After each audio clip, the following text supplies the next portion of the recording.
All right, we've seen the situation in Taraba and across the country, quite alarming. But you tell us you're dealing with this directly, you're involved directly, well, so to say. So what exactly are we dealing with? And what are the current statistics at the moment? All right, thank you so much once again for having me. For Lassa fever, we know the trend, right? We have cases recorded all year round. But then, especially when it comes to the dry seasons, that's beginning from October, we begin to see a rise in cases. These are trends we've seen based on data that has been gathered over the years.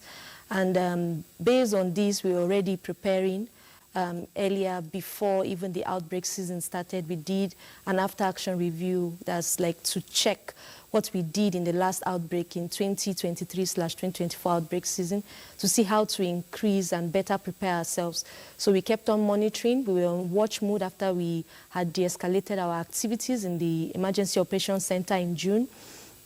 And then we did a dynamic risk assessment just to assess, the risks we are currently in the country.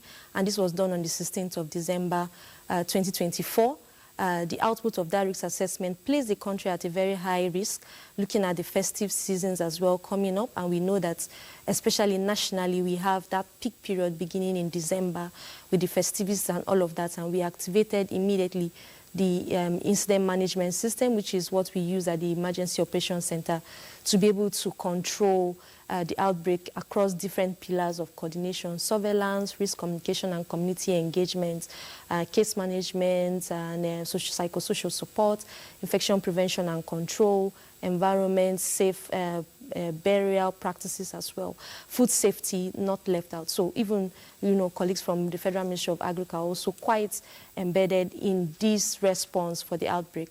So following that, we developed a plan to be able to guide our response efforts for the country.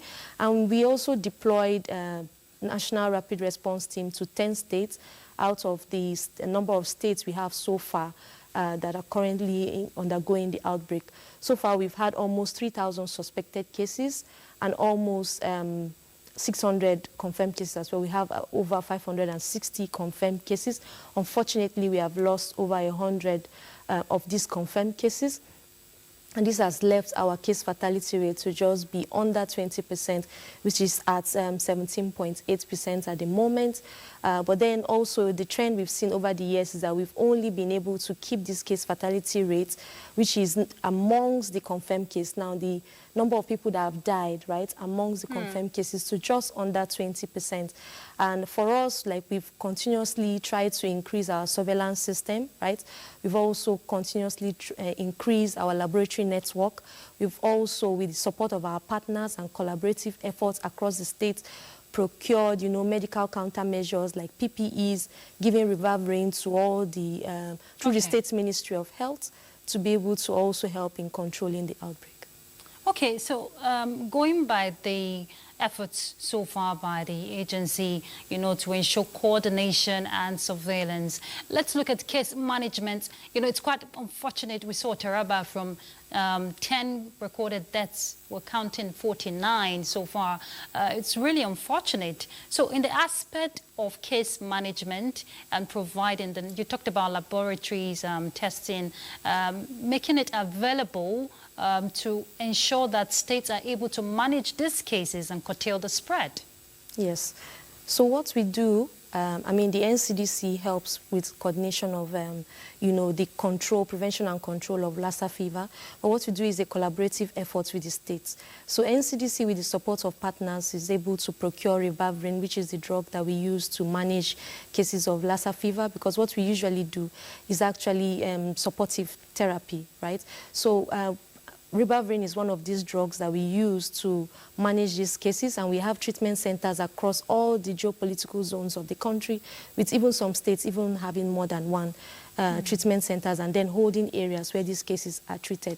So in collaboration with the State Ministry of Health, this drug is being distributed across the primary, secondary and tertiary healthcare facilities in the states, and also the states also have some partners at that level who also help to support them with some PPEs and also support with ad hoc staff, especially during the peak seasons of the outbreak season. Because one thing is, in Nigeria, there is no time where we don't have cases of Lassa fever. Even during the rainy season, we are still at risk of Lassa fever, but more at risk, especially during the dry season. So we use this collaborative effort. We also have trainings. Currently, we also have our case management guideline, which was done in 2018, but then this is also prioritized to be updated because we know a lot of data and things have changed over time. We also have trainings that we do from time to time. We did the pilot of the first Lassa fever case management fellowship in 2023, August to September, and we also have a fellow who is in Federal Medical Center, Jalingo. Like, I'm just using an example of Taraba. We had 12 fellows across the country, and luckily for us, these fellows are still very much in the country as well, supporting control and management efforts. We also have planned trainings that we plan to do. Unfortunately, you know, the USAID funding also affected that, but that was also supposed to be supported by WHO. But we're trying to explore alternative ways to see how we can also support this training in Taraba and Plateau State, which is what we have planned so far. We've done that in Benue, we've done in Ondo, and we've also done in Ebonyi State. So we have quite a lot of multi-pronged approaches to ensure that, you know, we continue to see how we can support our case managers, because as much as possible, we are also very much aware of the healthcare workers' attrition, and the healthcare workers that are still available in the country, supporting and managing this very deadly disease. We are also committed to ensuring that they are properly trained and have the right resources to protect themselves at all times, in collaboration with the states or where they work as well. You know, it's even unfortunate that the health workers are also affected, because we've heard of cases where they've been infected, you know, by the virus.